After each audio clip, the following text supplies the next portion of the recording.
Hello বন্ধুরা, কেমন আছো সবাই? আশা করি ভালো আছো, সুস্থ আছো। তো আজকে তো আমি চলে গেছিলাম গ্রামের বাড়িতে চড়ক দেখতে। তো এই যে আমি বাসে করে যাচ্ছি। তো বাসে করে যাওয়ার পরেই জানলা দিয়ে দেখতে পেলাম কত সুন্দর দুই সাইডে প্রকৃতি। তো পুরো একদম চাষের জমি, যত দূর তাকাতে পারবে তত দূরই চাষের জমি। তো দেখতেও খুব ভালো লাগে। আর এই যে দুই সাইড দিয়ে আম গাছ, আমরা যখন ছোটোবেলাতে যেতাম তখন এই আম গাছগুলো না অনেক ছোট ছিল। দেখতে দেখতে এখন আম গাছগুলো না অনেকটা বড় হয়ে গেছে। আর যখন গাছগুলোতে আম হয় তো বাস থেকে যখন যায় হাত বাড়ালেই না আম পাড়া যাবে। তো প্রায় আমি চলেও এসেছি।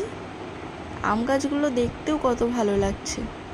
এই দু সাইড দিয়েই পুরো ক্ষেত, মাঝখান দিয়ে পুরো রাস্তা। তো বাস থেকে নেমে আমি এই যে হেঁটে হেঁটে যাচ্ছি। দু সাইডেই পুরো চাষের জমি, মাঝখান দিয়ে একটা রাস্তা, পুরো ফাঁকা রাস্তা। রোদের মধ্যে আমি হেঁটে হেঁটে যাচ্ছি, একটা মানুষও নেই রাস্তাতে। অবশ্য আমি দুপুরবেলা টাইমেই গেছিলাম, ওই সময় রোদে তো লোকজন নাই বেরোবে না। তো তারপর আমি গেছিলাম চড়ক দেখতে আমাদের গ্রামের বাড়িতে।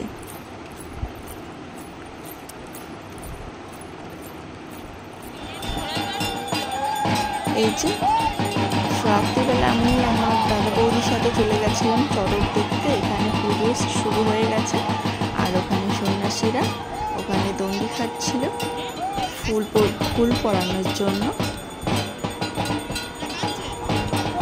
আর ওখানে পুরোহিত পুজো করছিলেন।